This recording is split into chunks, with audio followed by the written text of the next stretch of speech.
Are you looking for some simple appetizers that will surely satisfy you, your kids, and your crowd? Then I have you covered. So meet me in the kitchen.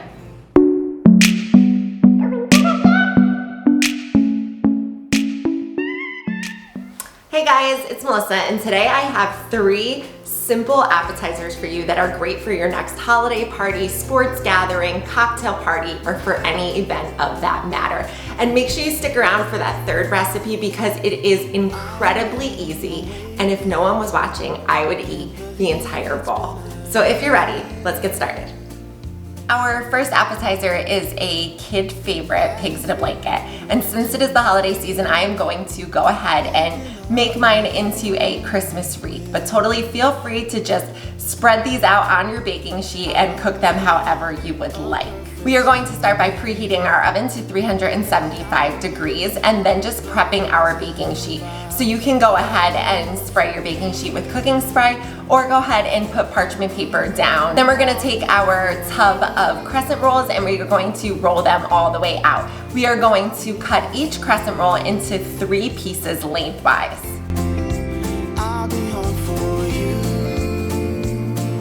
Then go ahead and take your Dijon mustard and just spread that Dijon mustard all over those crescent rolls.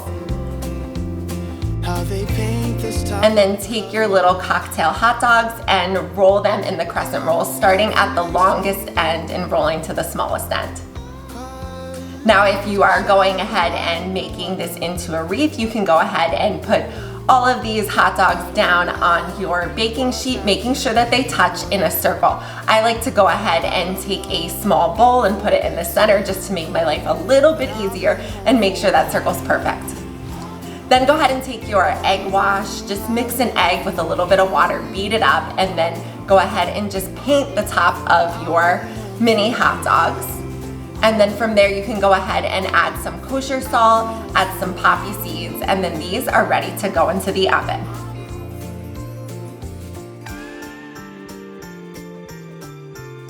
Once your timer is done and your crescent rolls are golden brown, go ahead and take them out of the oven. Let them sit for anywhere between 5 and 10 minutes and then transfer them to a serving platter. You can make your wreath look pretty by going ahead and putting some rosemary or some thyme around the circle in the middle and then putting your favorite dip in the center. Moving on to our next recipe, we are making a spinach and artichoke dip. The key to this recipe, number 1, make sure that your spinach, we are using a 10 to 12 ounce package of frozen chopped spinach. Make sure it is completely thawed out and drained. You want to have as much water out of that spinach as possible just to give that dip as much flavor as possible and not water it down at all. So once you have that spinach already set aside, make sure you go ahead and preheat your oven to 350 degrees. Get yourself out a casserole dish. I'm going to use a 2-quart casserole and just spray it with a little bit of cooking spray so you are ready to go. Once you have your spinach ready and your oven is preheated, you can go ahead and take your artichokes. Now, artichokes usually come in a can or in a jar. You can use either or. Just again, make sure those are completely drained out and give them a nice rough chop. And then go ahead and put your artichokes to the side just like you did your spinach. And now we are going to take our hand mixer and mix all of our other ingredients together in a bowl.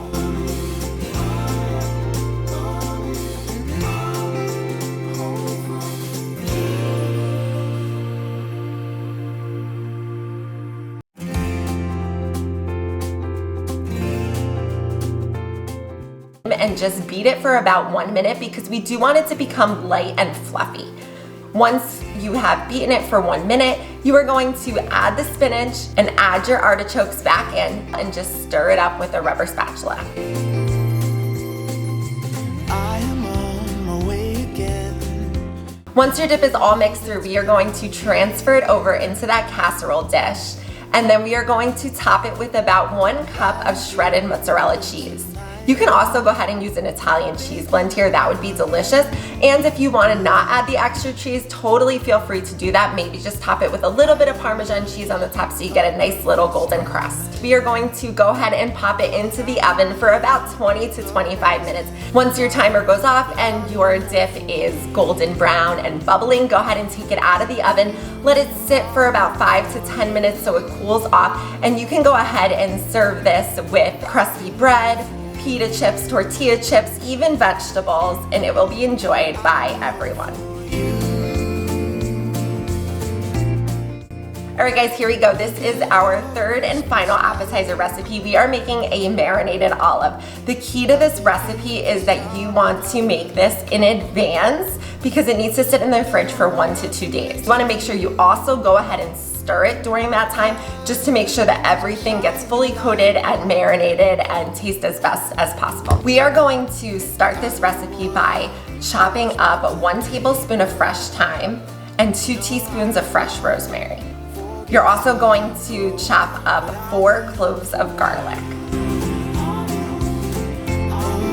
From there, go ahead and zest a lemon. You're gonna need about 2 teaspoons of that lemon zest. And then we are going to take our herbs, we're gonna take our garlic, we are going to take our lemon zest, put it in a bowl together and add about 1/4 cup of olive oil to it. Give it a nice little stir, and then you can go ahead and put that to the side. Now for this recipe, we are going to use 4 cups of olives. Feel free to use whatever kind of olives you would like.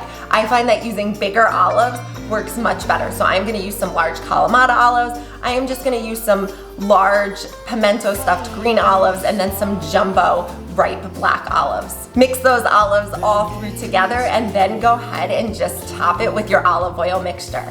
Give it a nice stir, put it into an airtight container, put it in your fridge, and like I said before, make sure that you go ahead and give it a stir a few times each day for 1 to 2 days before you serve it. And of course, go ahead and taste test these, but make sure that you don't eat them all before your holiday party. If you are looking for more appetizer recipes, I'm going to put a link to my easy appetizers in the description box down below. And if you are looking for a crowd-pleasing treat, go ahead and check out my crock pot hot chocolate recipe. If you are new here and you enjoyed this video, I would love it if you would go ahead and subscribe and hit that bell notification as I post short and effective workouts on Mondays and Fridays and healthy, family-friendly cooking videos on Wednesdays. And I can't wait to see you on Friday for a workout. Bye!